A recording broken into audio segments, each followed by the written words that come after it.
Welcome everyone to C2 Smart's pandemic edition of our seminar series. Today we thought we'd try something a little bit different. We're here chatting with Evangelos Simoudis, who is the founder and managing director of Synapse Partners and also an advisor on C2 Smart's advisory board. We're chatting with Evangelos today to discuss his new book that was recently written called Transportation Transformation: How Autonomous Mobility Will Fuel New Value Chains. And we want to hear his motivation for writing the book and how it overlaps with C2 Smart's research, and then discuss a little bit later on some of the new initiatives coming up, and also leave some time for question and answer. As we're going through the discussion, if anyone attending has any questions for Evangelos or any topics they want to discuss, please feel free to use the chat feature in the Zoom settings on the bottom of your screen to send us questions, and then we can discuss them later on in the program. And just a note to everyone, this meeting is being recorded and will be available on our YouTube channel following today. All right, so thank you, Evangelos. Welcome, and thank you for joining us. Why don't you just let the audience know a little bit about yourself and your areas of interest? So thank you very much, first of all, for having me. My background is in computer science and data. I've been working in data and AI since roughly 1983. The last 20 years, I've been working as a venture investor, investing in early stage and later stage software-related companies. But I've always tried to identify sectors where data and the generation of insights, the exploitation of that data can play a big role. And that's how I came to mobility. Before that, I had looked very intently and for a number of years around marketing and online advertising, again, where I could see a great role that data can play. But the last few years now, I've been spending increasingly larger amount of my time on how various aspects of mobility can benefit from the utilization of data. So this isn't your first book, right? So what was your motivation for writing this one? And first of all, how do you find the time to write the books? But then what were you hoping to achieve by writing this one? So this book actually started, when I started thinking about it, I thought about it as a continuation of the first one. So the first one, I talked about the importance of data in driverless mobility. And for me, driverless mobility was both around autonomous vehicles, but also mobility services. So in other words, when somebody does not have to drive in order to go from point A to point B. And for the second book, initially I started thinking about value chains, right? Well, what are the value chains that will be created and enabled through this new data-driven mobility and autonomous mobility? And then I realized that there is a much bigger topic there to address. So the thesis of the book is that today urban mobility is really the agglomeration of three silos. There is a silo of privately owned vehicles, there is a silo of public transportation, and then the more recent silo of the on-demand mobility services, whether it is for the movement of people or for the delivery of goods. And I felt that my research showed that these silos are really optimizing locally, to use a data-driven term.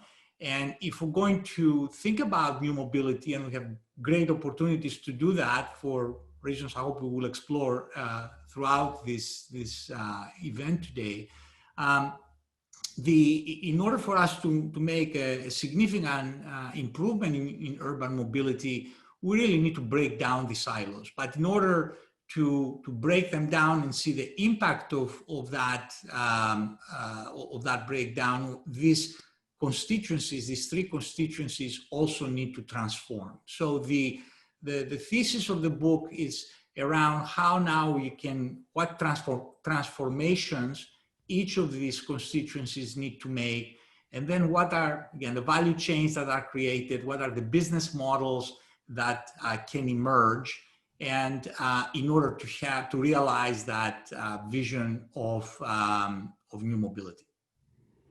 So speaking about the business models a little bit more, so you're working with several companies with your business, and you're seeing a lot of the activity in terms of where the attention is, where the money's going, and where the interests are right now. Can you talk a little bit about what's happening in the short term, in the next 1 to 2 years versus a longer timeline, and how you make those decisions?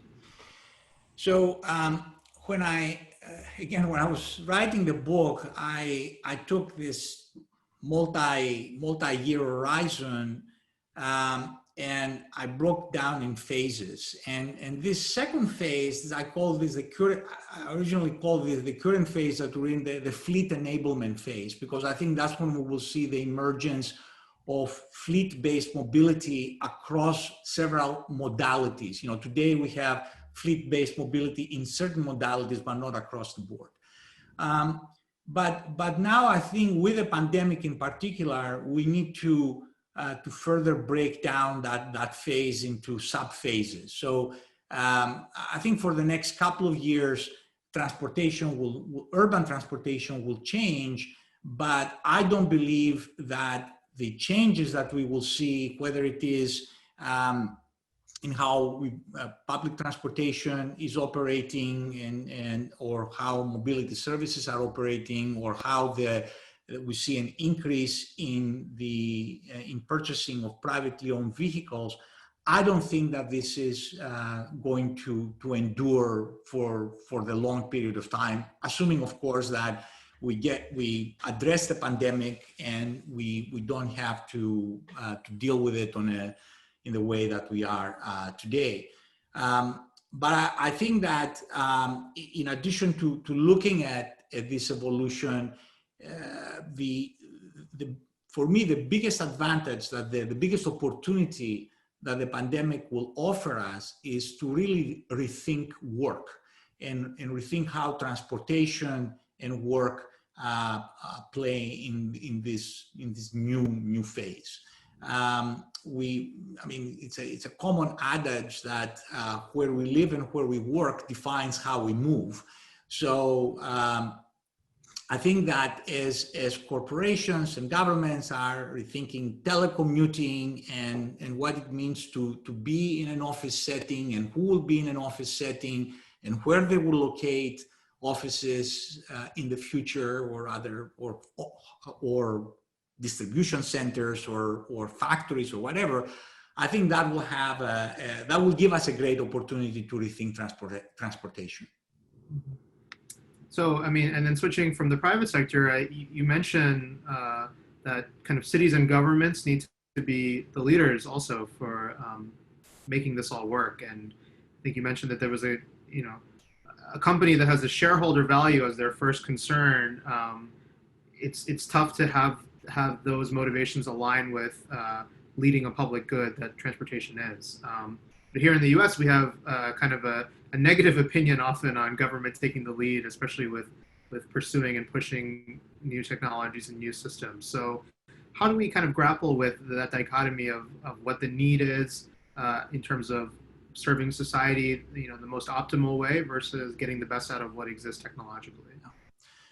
So one of the arguments that I'm making is that transportation, the transformation of transportation will not move uniformly across geographies. And in fact, in the last chapter of the book, I talk a little bit about what I see as different scenarios emerging in different geographies.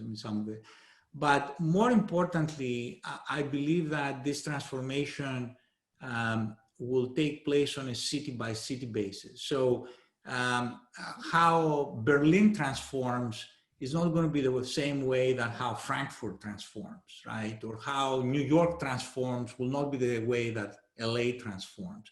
And we see it actually even in these early days. If you look at what's happening, let's say, between Los Angeles and Nashville, or between Austin and Nashville, if you want to take two cities that are more similar in size.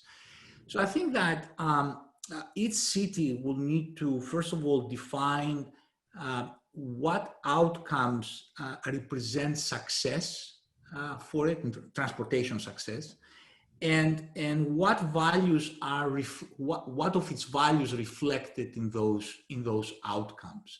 And as I said, I think that cities will, depending on the geography, depending on their demographics, they will approach this very differently. So I don't believe that this will come in a kind of like a top-down way.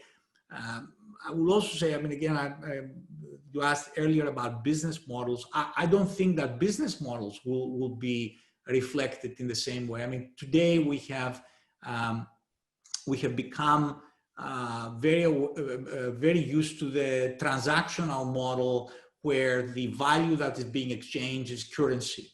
I think that going forward, and again, I talk about this in the book, data will become a very important value exchange medium, and it will be at the core of many different business models.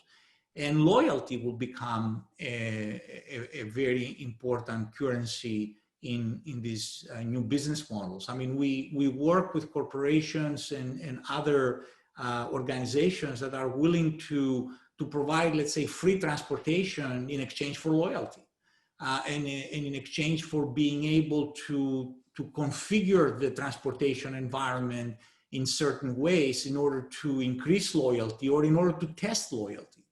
So I think that this will become far more prominent. And again, as I said, it will change. It will be different city by city, geography by geography. I mean, a city in Asia may be behaving very differently than a city in Europe, even if they have similar demographics and similar structural characteristics.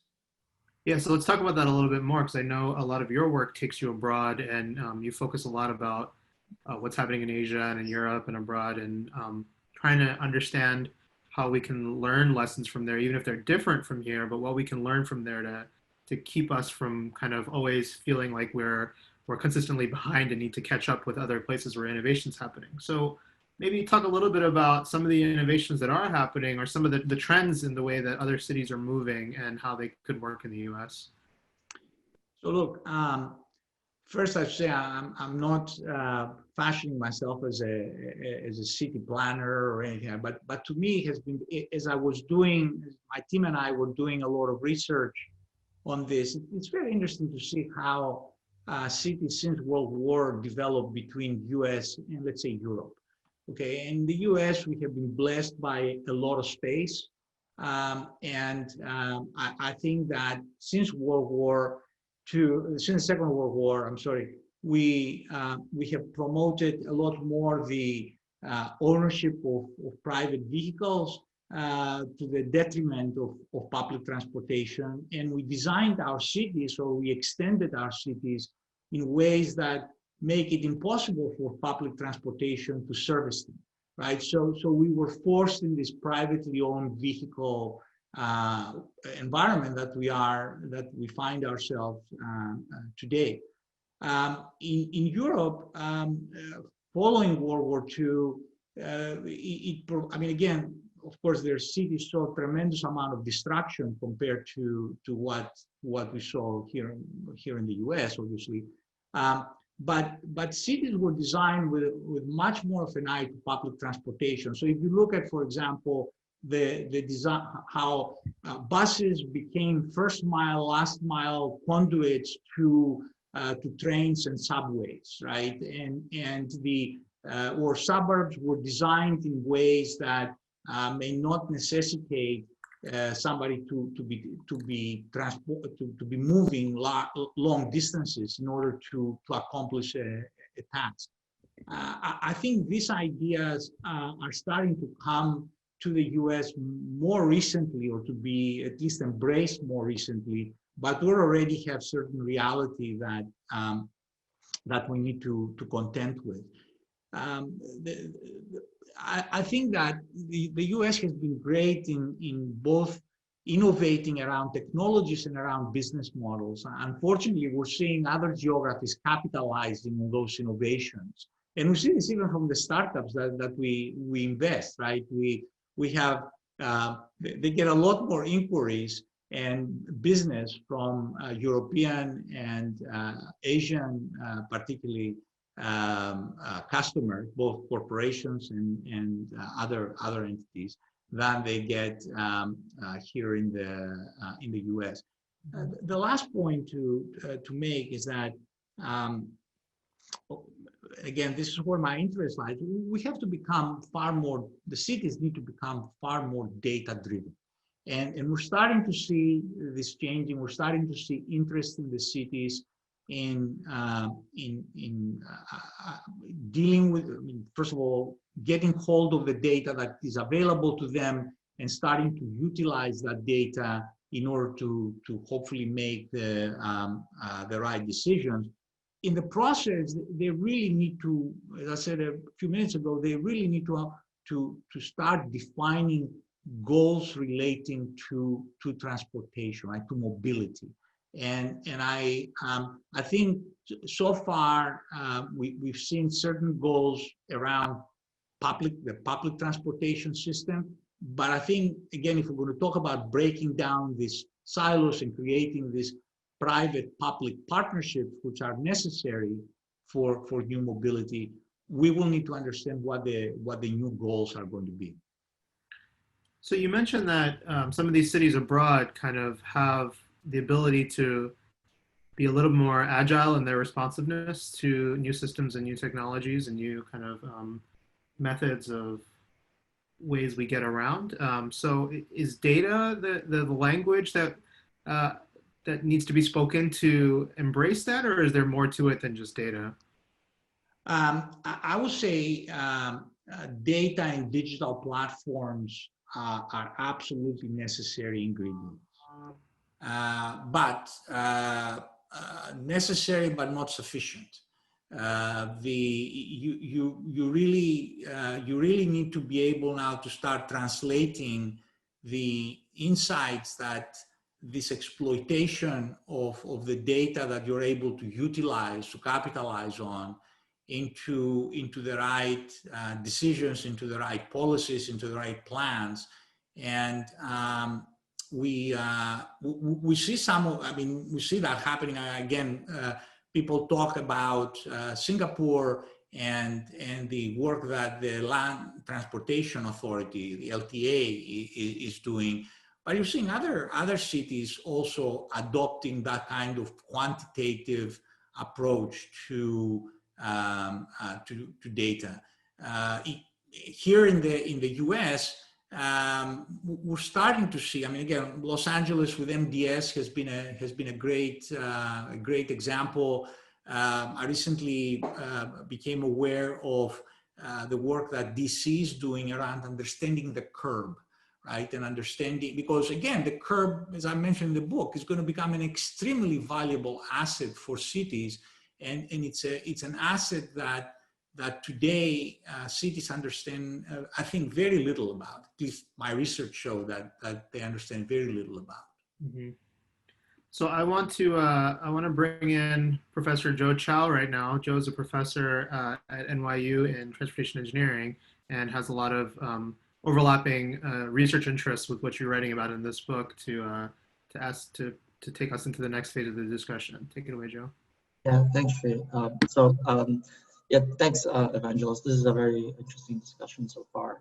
I know you were just talking about data right now, and how the type of data is also very important. So in your book, you talked about this concept of a transportation wallet and how that pertains to transactional data. And maybe you can elaborate a little bit more on that and tell us a little bit about that. Yeah, so again, working with and deciding to work with data is one thing, but as we set up, as cities set up goals and all these constituencies are set up goals, they need to understand what metrics to assign in order to measure the performance towards the attainment of these goals.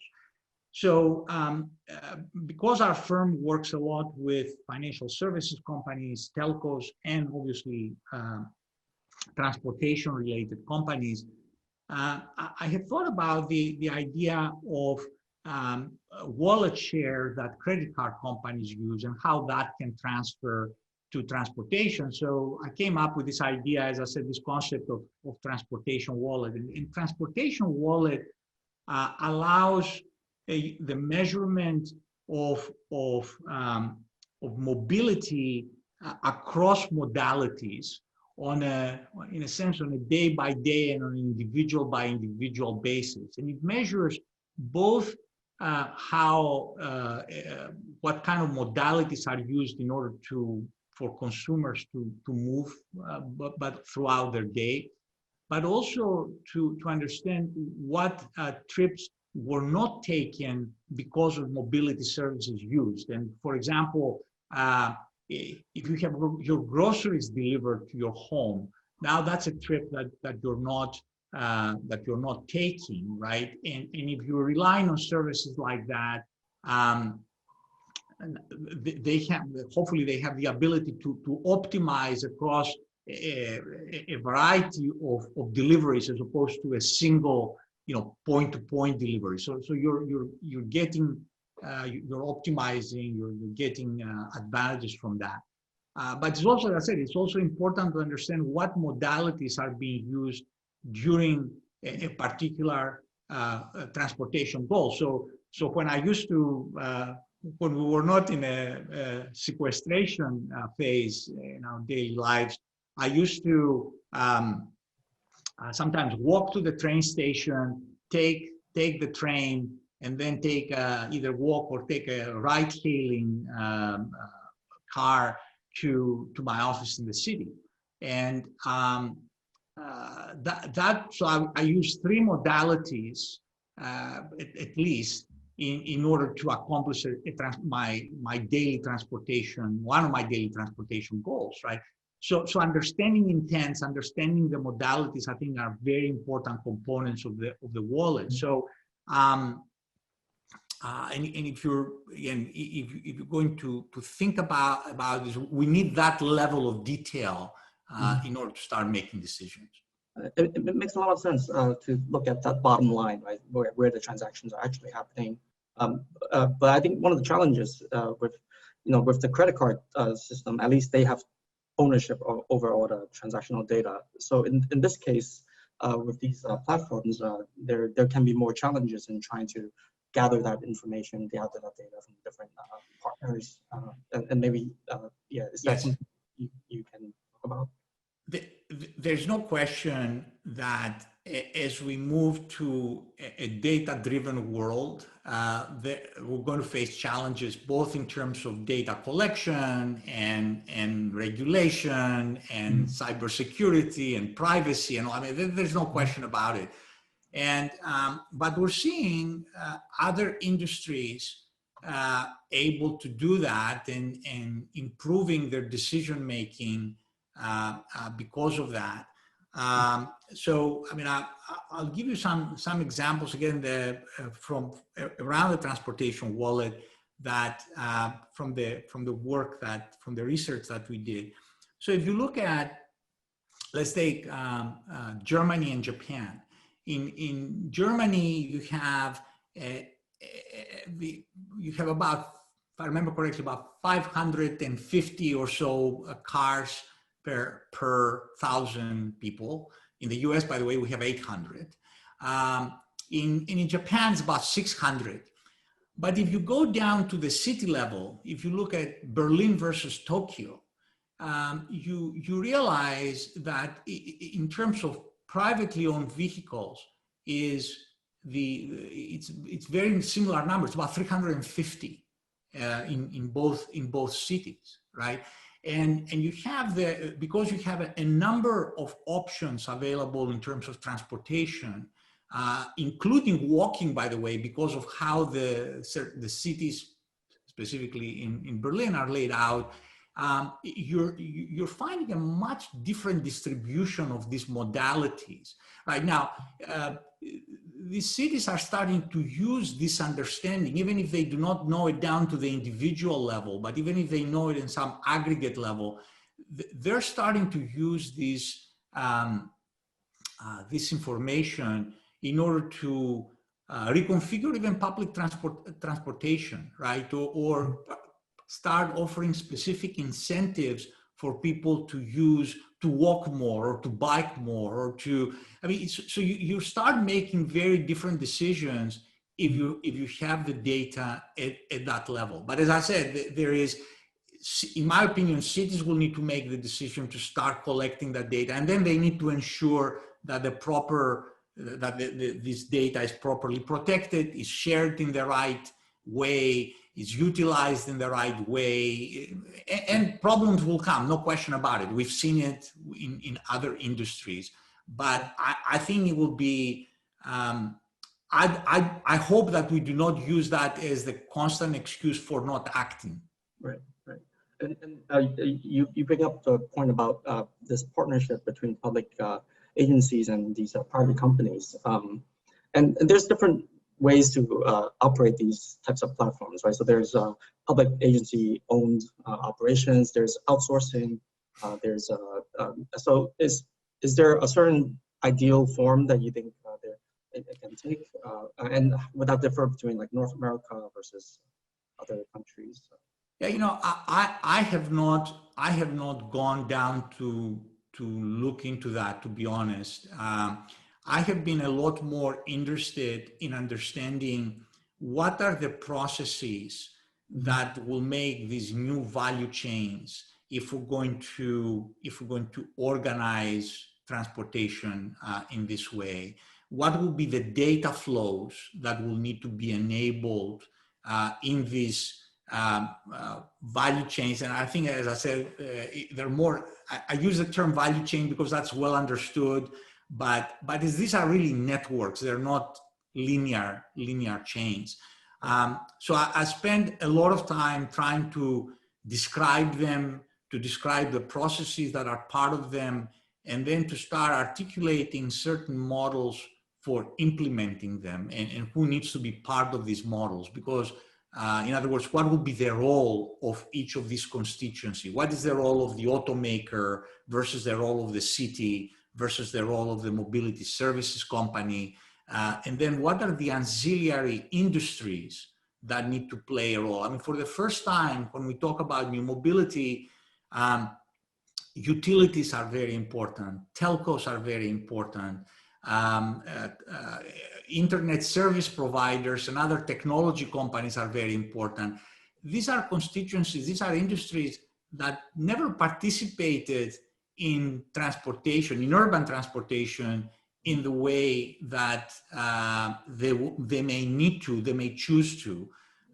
Retailing, for example, we're seeing right now retailing move very dramatically from physical to e-commerce. We need to rethink how goods are delivered, how not only the last mile delivery, but also the broader delivery from the factory to the distribution center to the particular addresses. And by the way, autonomous vehicles can play a really big role here in doing these, in creating these value chains. Yeah, I mean, it's essentially the concept of the smart city, right? So I think there's right to move towards that. You talk about value chains, and one of the questions I had was about how well does this concept scale for these types of systems? Because as you see in a lot of these private mobility operators, there's a challenge to get them to scale up to still remain profitable. And is that something that is there a key to kind of address that challenge? There's absolutely a challenge, and I think that this is where when I talked earlier about the implementation of these chains, the business, it is very important to understand what value is being exchanged, what is the worth of that, of what is being exchanged, right? In other words, what is the form of value and what what is the worth of the medium that's being exchanged, and that's where the business models play a role. I mean, today the mobility services companies have grown in ways that, in a sense, are not particularly natural, but there was so much funding that from venture investors and other types of investors that was made available to them, that the notion of what are the scalable business models that they will need to follow, that they will need to utilize, had not become evident until recently, right now. So if you look at a company like Uber, if you look at a company like Didi, all of a sudden, because their passenger transportation business has dropped so precipitously, they have started to consider other business models that they will need to get into, whether it is package delivery, whether some of it may have to do with constraining their operations. So you see certain experimentations combining with public transportation systems. I mean, there are about 120 cities in the United States that have conversations today with mobility services companies. And that's great, right? To me, that part of what is breaking the silos that I keep talking about. Yeah, so this brings me to my last question, which your point about going to implement city by city and really understanding the how they will each adapt to these new mobility services. One of the challenges with transportation is the transferability of the knowledge you gain, because they're so different. Right? Each city is a different market. So it's hard to take lessons learned from one city to consider sharing it to another place. And that is a research area that our center here at C2Smart, we've been really focused on trying to address that challenge with our virtual testbed and so forth. But is that something that, there are new solutions that you can think of to kind of tackle that? Well, so one of the points I'm making in the book is that cities need to decide what role they want to play as in that transformation, right? And I describe a few different roles. So you can think of cities just being providers of intelligent infrastructure. But there are other cities that cities just from operating their public transportation system, they have knowledge about fleet management and fleet acquisition and fleet maintenance. In addition, as I said, to infrastructure management. These are skills that can be of great use to the companies that operate private fleets, right? So imagine, for example, a company like Waymo. Well, Waymo had to build a lot of its fleet operating knowledge from scratch. Okay, they're able to do it in a small scale, in the few cities where they experiment with today.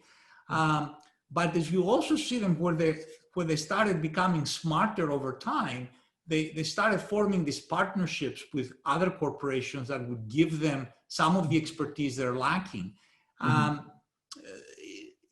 I think cities can, again, because they have these areas of certain areas of expertise, and depending on what role they want to play, they can get into that conversation more aggressively. I mean, you look at, to me, it's really, I don't know, it's really a shame that Sidewalk Labs did not work out in Toronto, because I felt that there was an opportunity for some really interesting results there, but again, there was certain citizen pushback for that experiment. Yeah, very good point. Okay. So I want to shift into Q&A mode now. So I just want to remind everyone, all of our attendees, you can use the Q&A function on the bottom of the Zoom window to submit questions to us. And in order to help us help Evangelos answer these questions, in addition to Professor Chow, I'm going to welcome in Professor Cotton Osbey, who is a professor of transportation engineering at NYU and also the director of C2Smart. So Khan, listening to what Evangelos has been saying, I think in the beginning he focused a little bit on silos, and one of the things that the center has in its mission is to help the companies and government break down the silos both between each other and within each other. So can you talk a little bit more about what's the role of government and research in addressing these challenges? I mean, exactly. When I was listening to Evangelos, I think a couple of things came to my mind, and I think his book. I haven't read the book yet. I will read it, but I just I have few concerns, and I guess being a professor, I always like to play the devil's advocate and then try to ask questions that are not uh, you know you know too optimistic sometimes. So one thing is that when you talk about this transportation wallet and networking, and then building this system, I'm thinking about over optimization and monopolization. So I mean, because these kind of industries, they have a tendency to monopolize and become like a big company, like the PSENG, the power company, or AT&T or Verizon, and then over optimize. So there are two, I mean, several issues with that, obviously. One is monopoly is never a good thing because they, don't invest, and I mean, are not very good in services and so on. But second thing is they become over optimized because they're driven by,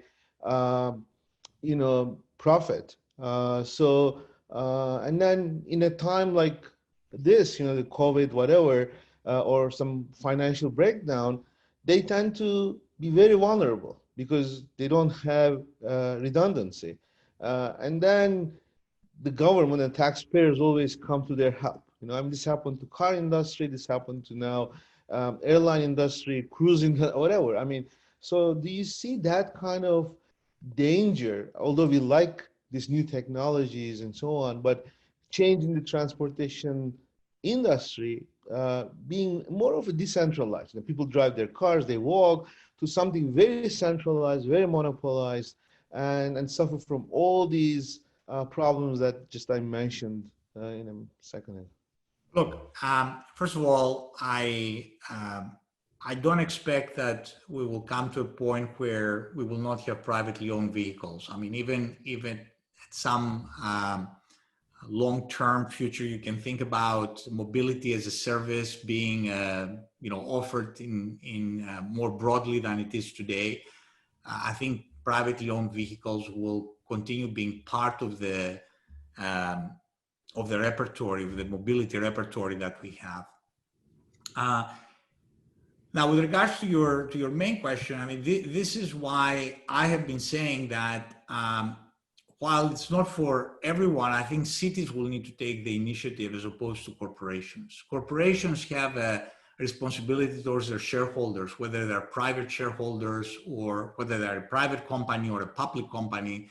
They have a responsibility for their shareholders, and as such, that limits certain actions that they can take or not take. So that's why I think that A, public-private partnerships are important, but B, it has to be the city that is driving that transformation. It cannot come from a company having a vision and trying to impose that vision in an entire region. Yeah, and I think, actually that kind of is a segue to what you just mentioned about Sidewalk Labs, like why they were unsuccessful. Because, I mean, it was a huge document, I don't know, a couple of thousand pages, and I skimmed through it very quickly, and it looked like a company's vision from their own perspective. Nothing's wrong with that, but that's, I mean, it's a company, Google, and I think that when somebody who has more time and more stake, somebody from Toronto, when they read that, I think they feel that this is not our vision, this is a company's vision. I mean, there are great ideas in it, but it's not their vision. The second thing is, I think, I mean, you're from Greece, so you understand democracy better than anyone else. democracy has its own terrible things, but great things also. You cannot get rid of a company by voting them out. But if you work with your own people, and if you don't like what they do, you just vote them out and bring somebody new. And I think people are scared of that. Scared of not having that power. When you have a company, I mean, I want to vote out AT&T because for the last 15 years the coverage is terrible, but I can't because it's a company. So giving your life to them, I think people are scared, and that's why I think Sidewalk Lab experimented. I agree, and that's why I'm saying that I think there need to be these partnerships, but I think as these constituencies come together, they need to be clear about what they can offer towards this partnership, towards this new mobility, and what they need in return. I think that conversation has, at least here in the US, a lot of times has happened after the fact. A lot of times, right? When we enable something to grow, and then all of a sudden we realize that we don't like it, and now we try to roll it back. I think that is we have some opportunities here that we can take advantage of. Definitely. I mean, again, it has to happen from the beginning, and it has to also understand that people, whatever, one vote, they like their vote. They want to be able to vote and make a decision every 5 years. So they don't want to give their future into a company. So that, so I think Sidewalk Lab and companies like that, they're very much needed. But I think they also have to understand that they're just a company, and people understand that too. So I think in one point, and maybe she also can talk about that, one of our faculty, Julia Lane, she had an article on, and I think Joe sent it to us, about the need for more data and different kind of data, because, and she gave, I think I like that example. She gave the example of the economic data that was not collected in the 1930s when there was Great Depression, so people had no idea.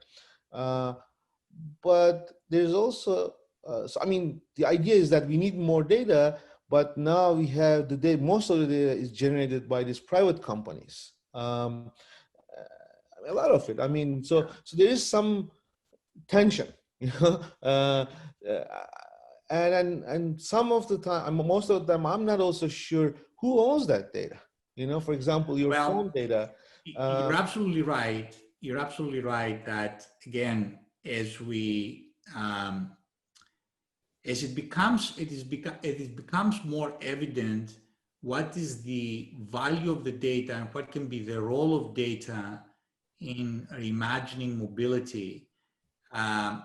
Data rights and data protections will need to become more explicit and better controlled and articulated and controlled. And we're seeing that work now, and actually, personally, I participate in some of it that is taking place. But I don't think that this is going to happen automatically, and this is why in the book I talk about, as I said, a multi-year period over which this transformation will take place. This is not a 1-year project and done, or a 2-year project and done.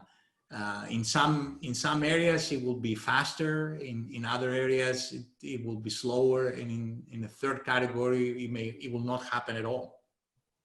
And the value of data obviously is different for different players. So as a business owner, I mean, it has some value, but to the city it has a different value. To some entrepreneur has a different, I mean, it's all different. And I think how to reconcile that and make sure that we have the data available, I think it's a big issue, Yeah, I mean, Los Angeles is realizing that right now as they're fighting with Uber and Lyft and a few others. Yeah, I mean, and even beyond that, I mean, I just, and probably you saw some of that,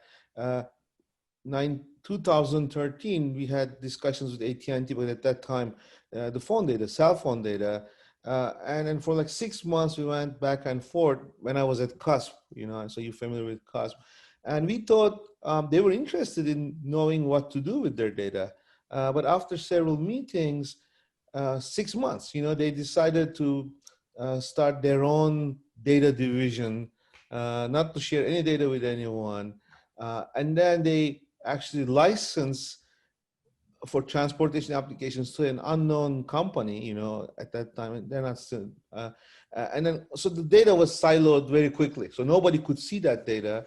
And it was just, black box. And and I'm not even sure if it's their data because it's my phone calls. It's like my phone and your phone, but they wouldn't even talk to us after a while. So, and I don't think it's just because of the value of the data.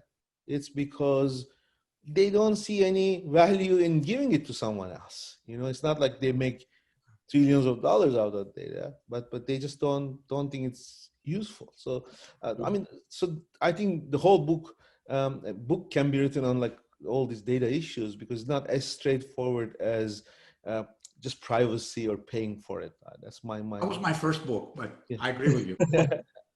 and hopefully, we can have another discussion maybe a couple of months later, on this, because I think this is an issue that's not going to go away. The data issue, so Happy to. definitely. That can't go away. We can't have a discussion without bringing up the pandemic. A lot of what we're seeing, even through the center's work, and which you briefly referenced a few minutes ago, was how kind of the COVID pandemic has accelerated a lot of these changes that we were expecting to take place over the next few years, particularly when it comes to commuting and transportation and the people's behavior and their choices. So as we see telecommuting becoming more popular and, sort of by imposition, but it seems like there was a market for it anyway, we see some reduction in commutes, reduction in peak hour congestion, but that also has an implication on the public provision of services and infrastructure. So a question came in that said, with this reduced demand for autonomous and commuting, does this also have a reduction in demand for autonomous and shared modes, especially relative to vehicle ownership in the US? So this is a very good question. This is why I was saying earlier that what is happening now and could continue in the next year or so should not be a predictor of what will happen in the next 5 years. There's no, I'll give you real-time data that is coming with the corporations, particularly that we work with. There are, and even our own startups, by the way, people are starting to push back on the amount of telecommuting. Some of it has to do with the situation they have in their private homes. They may not have the space to enable them to be productive. Some of it has to do with how they work and what type of work they do, which requires much closer collaboration. And I will tell you that we've been doing with a lot of our foreign partners, we obviously do a lot of video conferencing, but depending on what we're working on, it's not, video conferencing cannot, which is a lot better than what we had, for example, 3, 4, 5 years ago. It cannot replace the close proximity of the interaction, right? Especially in certain phases of a project. So I think that even corporations that embrace telecommuting more aggressively, they will realize within the next 12 or so months that they will need to modulate how telecommuting will need to take place. It will also be cultural, by the way. I mean, if you look at, Khan mentioned earlier Greece, right? How telecommuting will be applied in Greece and what employees and employers expect from that relationship and what they can do at home and what they do not want to do at home is going to be very different from how it is applied in the US or in China or in Indonesia. So I think we will, that's why I said before, I think we have an opportunity now to really understand how this kind of new work practices that we will establish, and we have the opportunity to establish, will give us, will provide us with opportunities to transform our transportation and accelerate certain transformations. Yeah. Con or Joe, do you have any reactions in terms of what you're expecting to see in the next I 5 or 10 years? completely agree. I completely agree with Evangelos. I mean, it's very different.